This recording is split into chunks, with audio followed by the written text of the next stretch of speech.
નમસ્કાર વિદ્યાર્થી મિત્રો, સ્વાગત છે આપનો આજના લેક્ચરમાં। ગઈકાલે થોડા કારણોસર વિડીયો મુકાઈ નહીં શક્યો, એ બદલ માફી ને આજે આપણું આ લેક્ચર શરૂ કરીએ। આજે પ્રશ્નોનો ઓલમોસ્ટ છેલ્લો લેક્ચર છે। આના પછી વનરક્ષક વિશેષના 2 લેક્ચર બનશે જે આ પુસ્તકમાં આપેલ છે તેના, ને ત્યારબાદ એકાદ એવું લેક્ચર હશે મેગા અને બીજું કંઈક બનાવવાનો પ્રયત્ન કરીશ।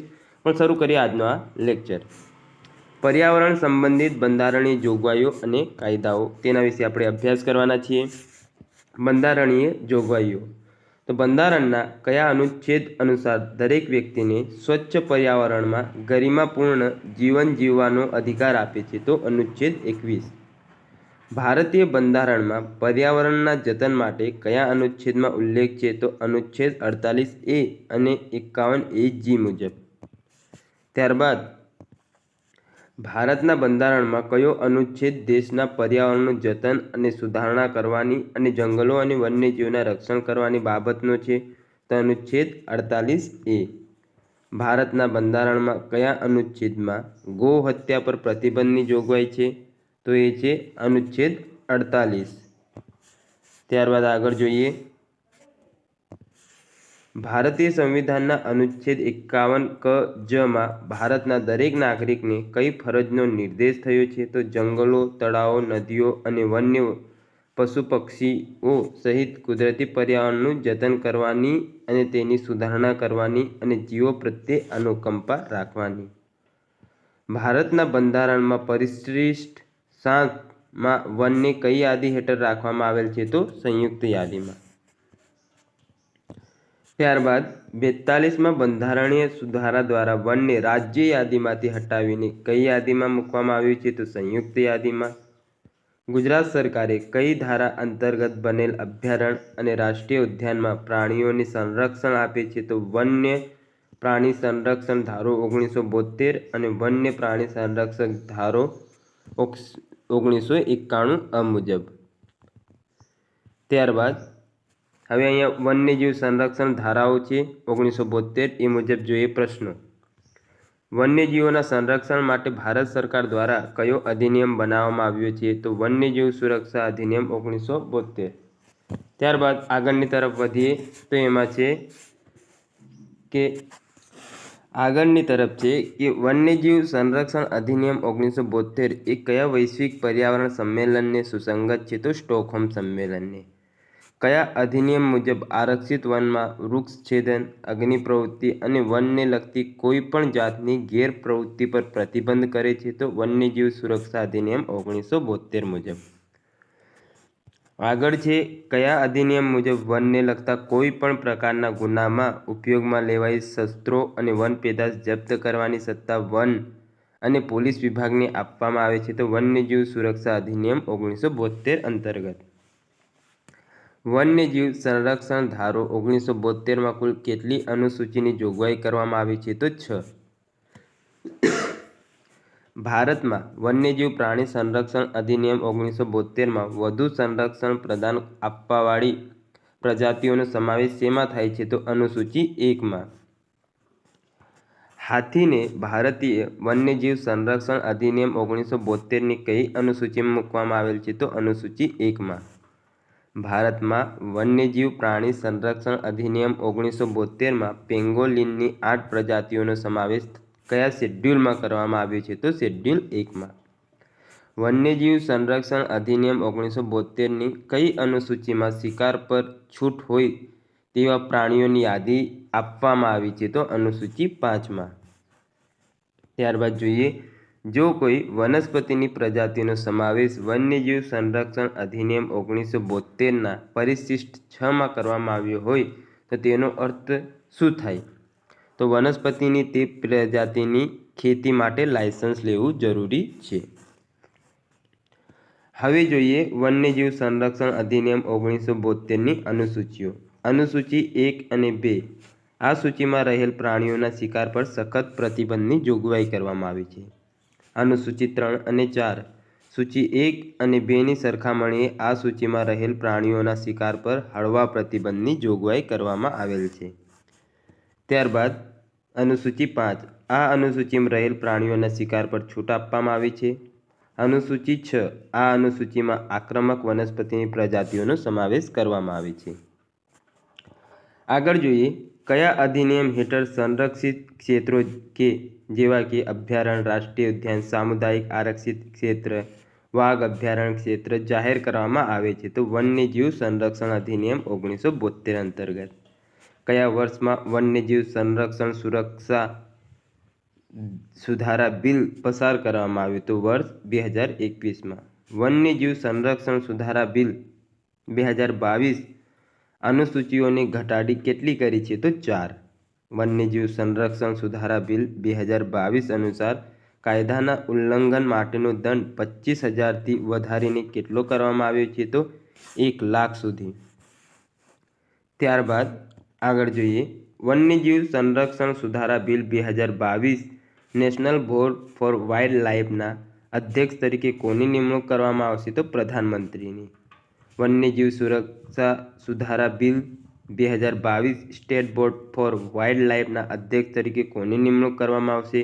તો રાજ્યના મુખ્યમંત્રી, કેન્દ્ર શાસિત પ્રદેશના મુખ્યમંત્રી અથવા વહીવટદારની.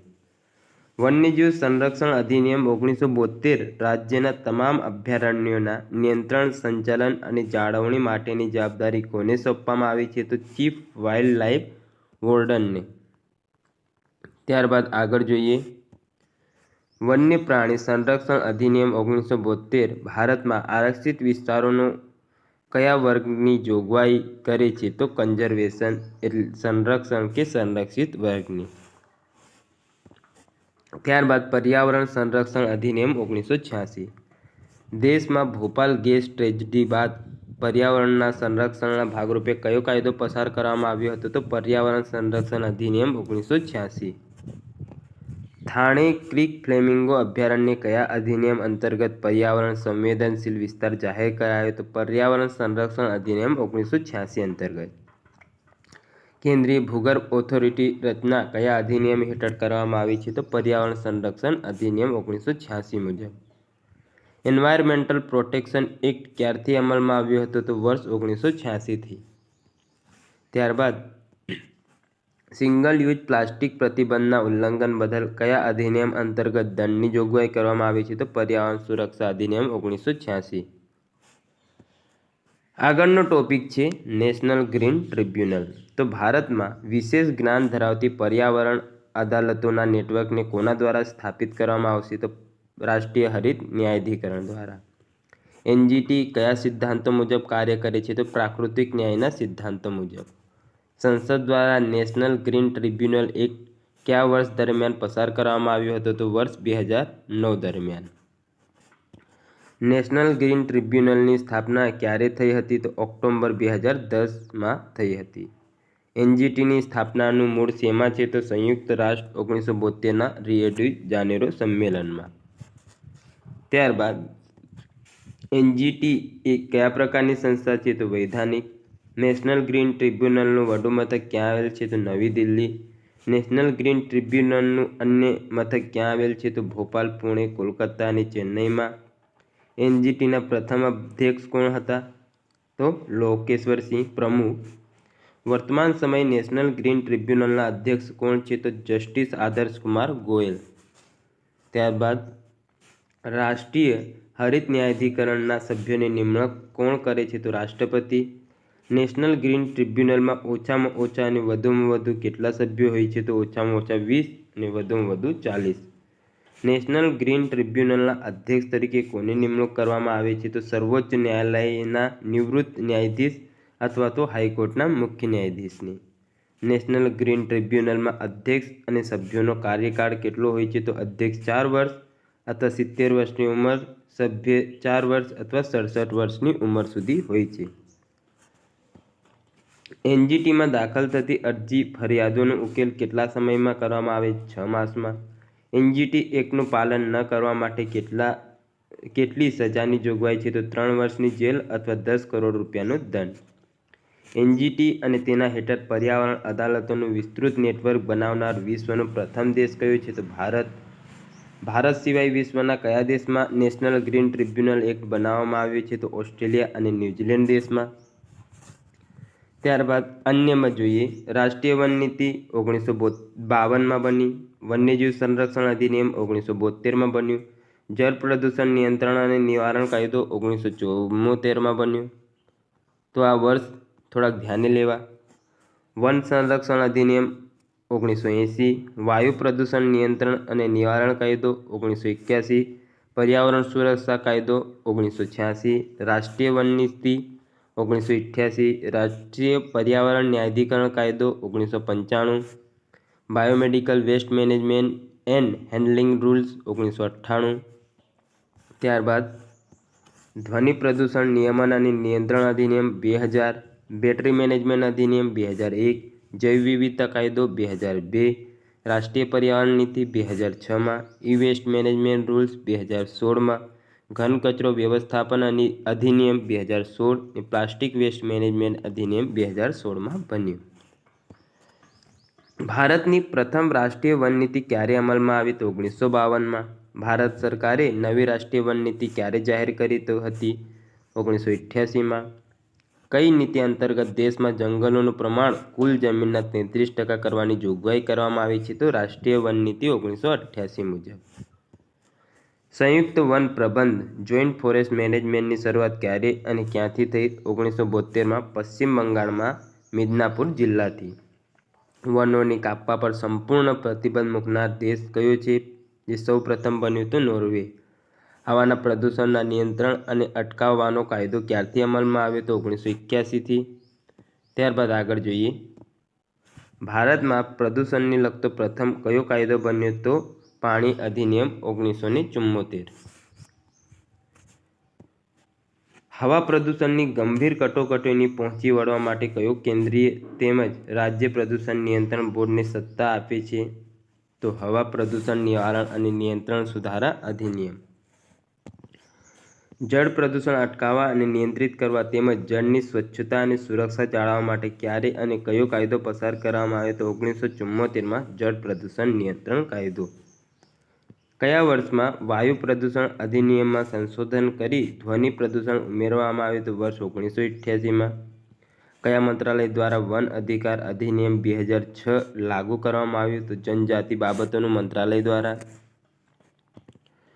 સાઇટ્સનું પૂરું નામ જણાવો. તો Convention on International Trade in Endangered Species of Wild Fauna and Flora. National Mission for Green ઇન્ડિયાનો મુખ્ય ઉદ્દેશ્ય શું છે? તો ભારતના ઘટતા જતા જંગલ આવરણનું રક્ષણ, પુનઃસ્થાપન કરવું અને વધારો કરવો અને આબોહવા પરિવર્તન પ્રતિક્રિયા આપવી.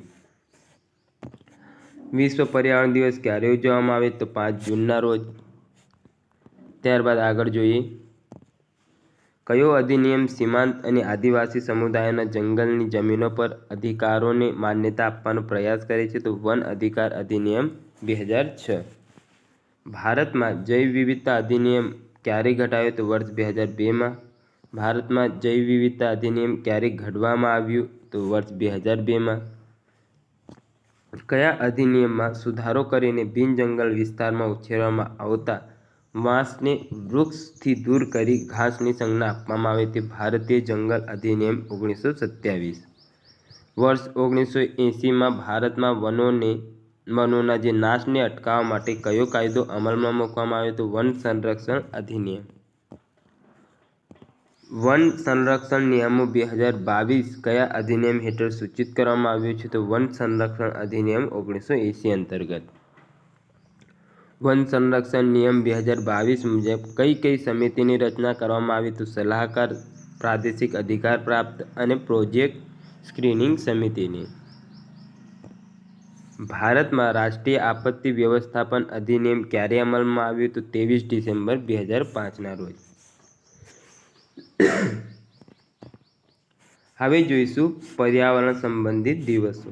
તો વિશ્વ પર્યાવરણ દિન ક્યારે ઉજવવામાં આવે છે? તો 5 જૂનના રોજ. વિશ્વ પર્યાવરણ દિવસને બીજા કયા નામે પણ ઓળખવામાં આવે છે? તો ઇકો દિવસના નામે. ત્યારબાદ સંયુક્ત રાષ્ટ્ર દ્વારા સૌપ્રથમ ક્યાં અને ક્યારે વિશ્વ પર્યાવરણ દિવસની ઉજવણી જાહેરાત કરવામાં આવી? 1972ના સ્ટોકહોમ કોન્ફરન્સ સાથે. પ્રથમ વિશ્વ પર્યાવરણ દિવસની ઉજવણી ક્યારે અને ક્યાં કરવામાં આવી? તો 5 જૂન 1973 સ્વિટ્ઝરલેન્ડમાં. પ્રથમ વિશ્વ પર્યાવરણ દિવસની થીમ કઈ હતી? ઓનલી વન અર્થ. ત્યારબાદ સંયુક્ત રાષ્ટ્ર પર્યાવરણ કાર્યક્રમ યુએનઈપી અને તેના સહયોગીઓ દ્વારા UN decade on ecosystem restoration નામથી એક પહેલ લોન્ચ કરવામાં આવી છે. આ પહેલનો સમયગાળો કયો છે? તો 2021થી 2030. વર્ષ 2023 વિશ્વ પર્યાવરણ દિવસની રાજ્ય કક્ષાની ઉજવણી કયા શહેરમાં કરવામાં આવે? તો અમદાવાદમાં. અર્થ અવર એ શું છે? તો માર્ચ મહિનાના અંતિમ શનિવારે રાત્રિના 8:30થી 9:30 સુધી ઘરમાં વીજળીનો ઉપયોગ બંધ કરવા માટેની વૈશ્વિક ઝુંબેશ યુનેસ્કો દ્વારા અર્થ અવર નક્કી કરવામાં આવેલ છે. તો જેને આપણે અર્થ અવર કહીએ છીએ. અર્થ અવર દિવસ 2023ની થીમ શું હતી? તો બિગેસ્ટ અવર ફોર અર્થ. 2 ફેબ્રુઆરી યાદ રાખવું, વિશ્વ જળ પ્લાવિત એટલે આર્દ્રભૂમિ દિવસ તરીકે ઉજવવાની શરૂઆત કયા વર્ષથી કરવામાં આવે? તો વર્ષ 1997થી. આગળ જોઈએ, ચકલી દિવસ ક્યારે ઉજવાય છે? 20મી માર્ચ. કયા વર્ષને વિશ્વ વન વર્ષ તરીકે ઘોષિત કરવામાં આવ્યું? વર્ષ 2011. પ્રથમવાર વિશ્વ પક્ષી દિવસ ક્યારે અને ક્યાં ઉજવવામાં આવ્યો હતો? તો વર્ષ 2006માં કેન્યામાં. વિશ્વ પ્રવાસી પક્ષી દિવસ ક્યારે ઉજવવામાં આવે છે? તો દર વર્ષે મે અને ઓક્ટોબર મહિનાના બીજા શનિવારે. આંતરરાષ્ટ્રીય જૈવ વિવિધતા દિવસ ક્યારે ઉજવવામાં આવે છે? તો 22 મેના રોજ. સંયુક્ત રાષ્ટ્ર દ્વારા કયા વર્ષને જૈવ વિવિધતા આંતરરાષ્ટ્રીય વર્ષ તરીકે જાહેર કરવામાં આવ્યો હતો? તો વર્ષ 2010ને. સંયુક્ત રાષ્ટ્ર સંઘ દ્વારા કયા દશકની જૈવ વિવિધતા દશક તરીકે જાહેર કરવામાં આવ્યું? તો 2011થી 2020ને. ભારતમાં જૈવ વિવિધતા અધિનિયમ ક્યારે ઘડવામાં આવ્યું? તો વર્ષ 2002માં. મેંગ્રુવ નિવસન તંત્રના સંરક્ષણ માટેનો આંતરરાષ્ટ્રીય દિવસ ક્યારે ઉજવવામાં આવે છે? તો 26 જુલાઈના રોજ. વૈશ્વિક જળ મુદ્દાઓ આધારિત વિશ્વ જળ સપ્તાહ ક્યારે યોજાય છે? તો દર વર્ષે ઓગસ્ટ મહિનાના છેલ્લા સપ્તાહમાં. 16 સપ્ટેમ્બરના રોજ દર વર્ષે ઓઝોન દિવસ એટલે કે આંતરરાષ્ટ્રીય ઓઝોન સંરક્ષણ દિવસ ઉજવવાની શરૂઆત કયા વર્ષથી થઈ? તો વર્ષ 1995થી. ગુજરાત વન વિભાગ દ્વારા વન્ય પ્રાણી સપ્તાહ ક્યારે ઉજવવામાં આવે છે? તો 2થી 8 ઓક્ટોબર. ત્યારબાદ છે કે વન્ય પ્રાણી દિવસ તરીકે કયો દિવસ ગણાય છે? તો 4 ઓક્ટોબર. આગળ તરફ જોઈએ, ભારત સરકાર દ્વારા કયા વર્ષથી 5 ઓક્ટોબરને રાષ્ટ્રીય ડોલ્ફિન દિવસ તરીકે ઉજવવાની જાહેરાત કરવામાં આવી? તો વર્ષ 2022થી. ભારત સરકાર દ્વારા કયા વર્ષે ગંગા ડોલ્ફિનને રાષ્ટ્રીય જળચર પ્રાણી તરીકે જાહેર કરવામાં આવ્યું? તો 2009. પ્રથમ વિશ્વ સ્લોથ બેર દિવસની ઉજવણી ક્યારે કરવામાં આવી? તો 12 ઓક્ટોબર 2022થી. સંયુક્ત રાષ્ટ્ર દ્વારા કયા વર્ષને આંતરરાષ્ટ્રીય મીઠા પાણીના વર્ષ તરીકે ઉજવવાની જાહેરાત કરવામાં આવી? તો વર્ષ 2003થી. સંયુક્ત રાષ્ટ્ર યુએન દ્વારા વિશ્વ નદી દિવસ ક્યારે ઉજવવામાં આવે છે? તો નવેમ્બર માસનો ચોથો રવિવાર. અને આંતરરાષ્ટ્રીય ચિત્તા દિવસ ક્યારે ઉજવવામાં આવે છે? તો 4 ડિસેમ્બરના રોજ. ત્યારબાદ ફોરેસ્ટ એન્જિનિયરિંગ છે, જે આપણા કામનું એટલું બધું છે નહીં. હવે આપણે છેલ્લા 2 લેક્ચર વનરક્ષક વિશેષના જોવાના છીએ. ત્યારબાદ બીજું કંઈ રહેશે તો હું બનાવીશ. બાકી આ પુસ્તક પૂર્ણ થાય છે અહીંયા. મળીએ નવા લેક્ચરમાં. ત્યાં સુધી જોડાયેલા રહો અને પુનરાવર્તન કરતા રહો.